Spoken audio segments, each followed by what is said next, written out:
So it is now official that TikTok is about to be banned from the United States. Yesterday, Congress unanimously passed the bill, and I'm talking about 50-0. This is like the first time in a long time where Democrats and Republicans have been able to agree upon one thing. A bill that would have TikTok's owners, ByteDance, force themselves to sell their product. Or it would be illegal for US app-based platforms to have the TikTok app on their platform. I'm talking about Apple and Google and other things like that. Now, if this were to go into effect, TikTok would have 165 days to sell before they get officially banned from these platforms. Now, I want to take it back because most people don't know, and I want to educate a little bit as to why this is even an issue. US lawmakers are posing this as like a national security threat because they believe that ByteDance, the company that owns it, could be taken advantage of by Chinese government laws that force them to fork over essentially all of their data. And then the lawmakers are worried that that could be used as like targeting or propaganda campaigns or just skewing a bunch of narratives and disinformation in the United States, which would ultimately corrupt the minds or safety of the US population. Now, the craziest part about this is there's no evidence of what I said to be true. This is just ultimately an assumption as to what could happen. Now, my guess personally is that there is big money behind TikTok, and that's the reason why they're cracking down, because they have other companies in the US that are US based that are lobbying to get all that information. And essentially they're hating because there was another place that was first, and it just so happens to be our rivals. And if we look back, they've even gone to the depths of cracking it down on a federal level for state level employees to take it to where they can't have it on their phone right now. So the Senate today passed legislation to ban TikTok on government devices, specifically government devices. Now, at the same time, Dave, we're also seeing more states talk about banning TikTok. Those states right now include Alabama, Utah, Idaho, Texas. Now, this is about a year ago, and more states have been added to that list. I even know today that Georgia is amongst that list of states that have banned it on federal devices. And it's kind of murky because I have seen some other, Congress people have their own separate device and record TikToks on there, and it just seems to be going under a blind eye. And I maybe even understand why they would say that about specifically federal devices. I mean, those are important conversations about government matters going back and forth between each other. So maybe they don't want anybody just tapping into the microphone at all times, as they say you can do with an app. But I think what's so nasty about this is that we've seen the congressional hearings between the CEO of TikTok, and we've seen how they've asked questions, and he's denied or has submitted evidence that's gone against whatever anybody has said as far as what they're doing with their data. What happened to all of the data that TikTok collected? TikTok is owned by ByteDance, which is majority owned by global investors. We have finished the first phase of data deletion. We're beginning phase 2, where we will not only delete from the data centers, we will hire a third party to verify that work. Was all of the data collected by TikTok shared with the Chinese government? Senator, we have not been asked for any data by the Chinese government, and we have never provided it. Now, as far as the congressional hearings go, that was a pretty tame version as to what was going on. The CEO of TikTok got grilled for several days, even to the point where we're wasting his time with arbitrary questions about his nationality and how that relates to, the Chinese government. You said today, as you often say, that you live in Singapore. Of what nation are you a citizen? Singapore. Are you a citizen of any other nation? No, Senator. Have you ever applied for Chinese citizenship? Senator, I served my nation in Singapore. No, I did not. Do you have a Singaporean passport? Yes, and I served my military for two and a half years in Singapore. Do you have any other passports from any other nations? No, Senator. Your wife is an American citizen. Your children are American citizens. That's correct. Have you ever applied for American citizenship? No, not yet. Have you ever been a member of the Chinese Communist Party?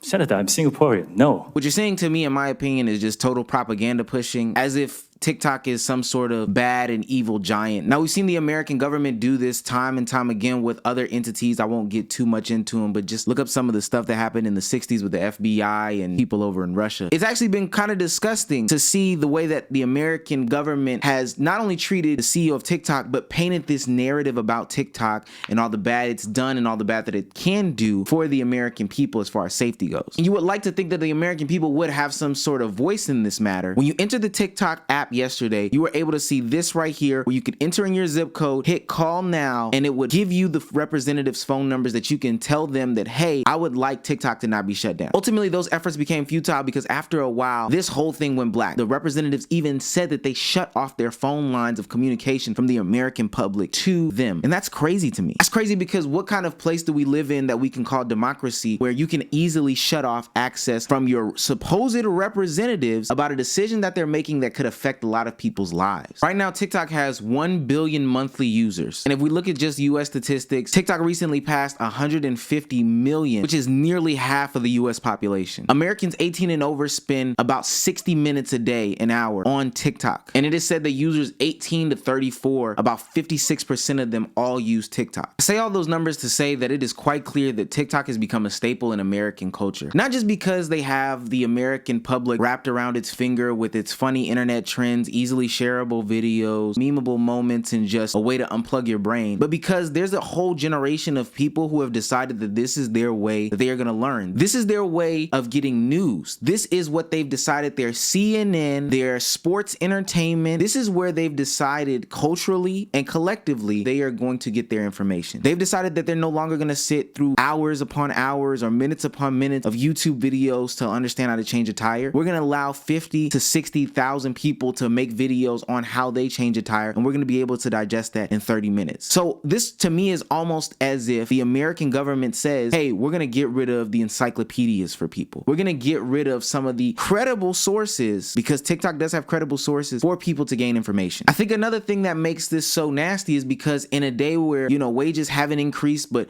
inflation is through the roof, TikTok is being taken away from people who are using TikTok as a way to eat. I think about stories like Keith Lee, who was a struggling MMA fighter who went from dead-end job to dead-end job, who found a way to bring himself up through TikTok. And there's many different people who make decent money on TikTok in the creator fund. And I'm just talking about even a couple $100s a month that will help them supplement their income. Now that that food is potentially being taken out of their mouths because the US government is scared of some invisible entity, I think that's outrageous. And not only that, this has been, again, a way for people to collectively congregate on things that they care about and share stories and laugh and have fun and funny moments that are memorable. Look, I don't necessarily think that TikTok is going to go anywhere because ultimately there's a lot of money wrapped up into this. Although they did have their Universal Music Group deal stripped from them, there was a lot of money at play. Artists were making tons of money. Marketing campaigns are plentiful on TikTok right now. This is the new way for advertisers and companies to get their products in front of people in real time in a real and meaningful way, because they've ditched traditional means of communication like television. So there's a lot of lobbying that's probably going to be done, and there's a lot of money that's going to be pumped into this. I don't think that another app can just easily replace TikTok because there hasn't been too many great attempts from it. YouTube Shorts is okay, but it's not TikTok. It's not TikTok. I don't know what the future holds, but I do see this as an act of attacking freedom of speech. We talk about that a lot on a lot of different platforms, and this seems to be the greatest one of them all in my lifetime, to be honest with you, where somebody is real life taking away people's voices, the ability for that voice to travel to millions, billions of users at any given second. And now the American government is deciding that we're going to take that away, ultimately because it's not an American-made company that is controlling it. But let me know what you guys think, because I'm actually afraid for what's going to happen, even though I don't think it's likely for it to get banned.